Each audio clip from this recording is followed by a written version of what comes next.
निफाडमधून एक हृदय पिळवटून टाकणारी घटना उघडकीस आली आहे। निफाडमध्ये जन्मदात्यानेच स्वतःच्या अल्पवयीन अंध मुलीवर वेळोवेळी अत्याचार केल्याचं उघड झालंय।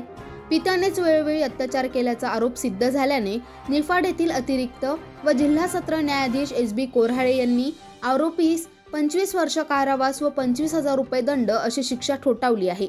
याबाबत अधिक माहिती अशी की पीडित मुलगी वय वर्ष 17 ही अंध असल्याने ती मालेगाव येथील अंधशाळेत शिक्षण घेत होती।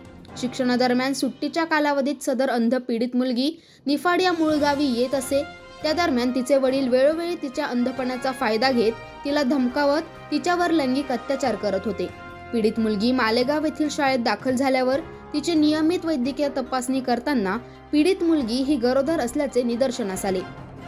यावेळी पीडितेने सर्वप्रथम आरोपी पित्यास लैंगिक अत्याचाराबाबत तक्रार केली। यानंतर तिच्या तक्रारीवरून ओझर पोलीस निरीक्षक भगवान मथुरे यांनी पोलीस ठाण्यात आरोपी पित्याविरुद्ध भादव्य कलम 376 बाल लैंगिक अत्याचार प्रतिबंधक कायदा कलम 3, 4, 5, 6 अन्वये गुन्हा दाखल केलाय। या संपूर्ण प्रकरणात नराधम बापाला 25 वर्षाची शिक्षा व 25,000 रुपये दंड ठोठावण्यात आलाय। या घटनेमुळे सर्वत्र संताप व्यक्त केला जातोय।